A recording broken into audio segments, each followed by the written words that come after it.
Sensei, my name is Shannon Letty, and I'm going to talk you through the creation of crocheting a tiny orange sweater. So if you are new to crocheting, I'm going to show you how all crochet projects start. But I've also got on the PDF that is on the website, you can also find some step-by-step instructions in drawing form that will guide you through the process. So to start crocheting, you're going to create a loop around your crochet hook. So just tying a basic knot, sort of a double knot to make sure you've got a good anchor, but I don't want it to be flush with the crochet hook. I want to leave a little bit of space so that I'll be able to pull my needle through.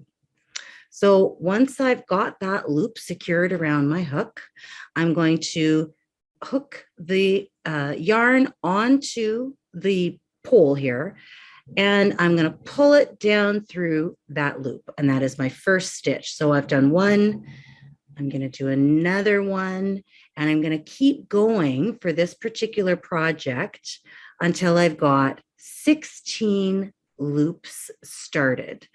So I'm going to next show you how to do a double stitch. So once we've got our 16, I need to do 16 because the pattern actually calls for 15 stitches across and 7 rows up for one of the bodice panels.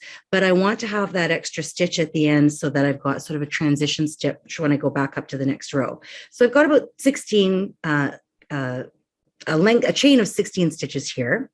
Now I'm going to loop my yarn around the hook again as the way I did in the first time, but I'm going to find the next available hole. So I'll leave one stitch and then I'll find the next hole. I'm going to push the tip of my crochet hook through, hook the yarn again around the business end and pull that through the first loop and pull it through the second loop.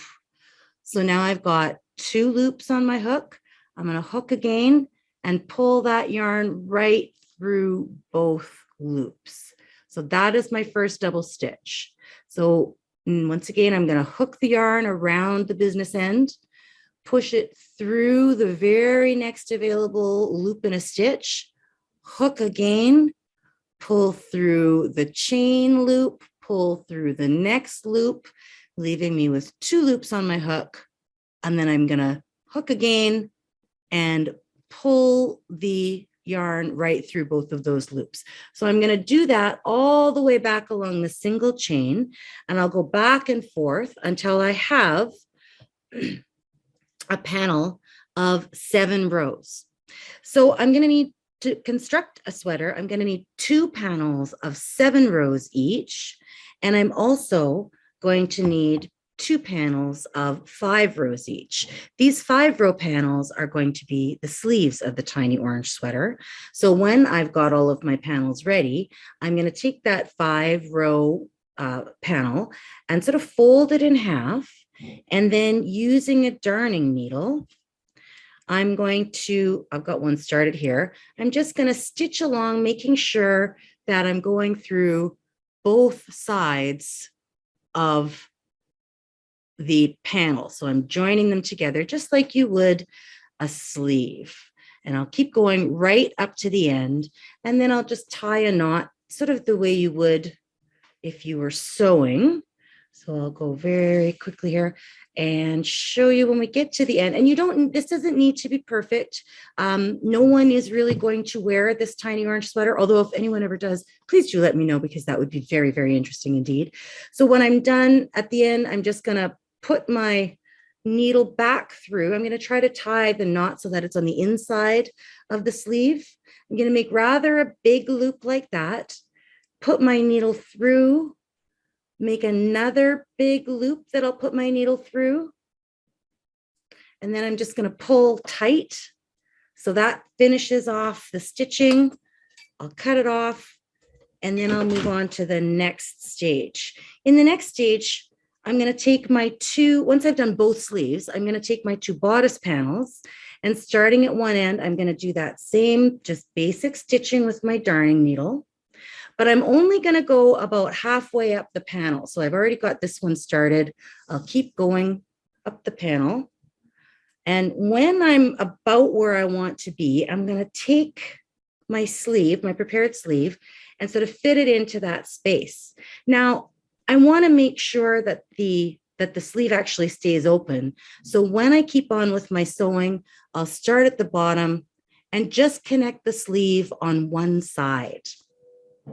So I'll sew up quickly till I get to where the shoulder and neck parts are. I say quickly, but it sometimes doesn't go as quickly as you hope. And again, the stitches don't need to be super close together. You want a sweater that's going to hold together, but it doesn't have to be perfect. So I've got to the top of the sleeve. Now I'm going to do a stitch that joins the sleeve to the side I was sewing to and to the next side. So I'm putting it through to the next part. Join that together. And then I'm going to sew about an inch or half an inch along the shoulder part. And I want to leave an opening for, the imaginary tiny, tiny head to go through. Then I'll go back along where I just finished sewing. So I get back to where the join is. And now I'm going to sew along down the other side of the sleeve until I've got a completed sweater. And when I get down to where the armpit is, I'm actually going to, my last stitch will be inside the sweater. So I'll just show you here. I'll end up at the bottom. Oops, I've got my yarn tangled. It always happens when there's a demonstration going on and you want it to be perfect. Things rarely are. So I've got that at the bottom and I'm going to put my yarn right back through, open the sweater to the inside and tie my knot there on the inside of the sweater so that the finish is really neat and tidy. And then you're going to repeat exactly the same process on the other side.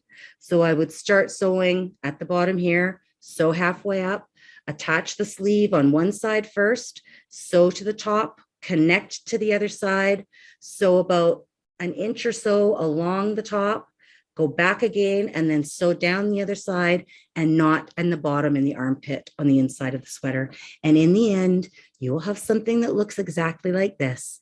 I really appreciate that you're taking the time to watch this video, and we really look forward to receiving your contributions for this project.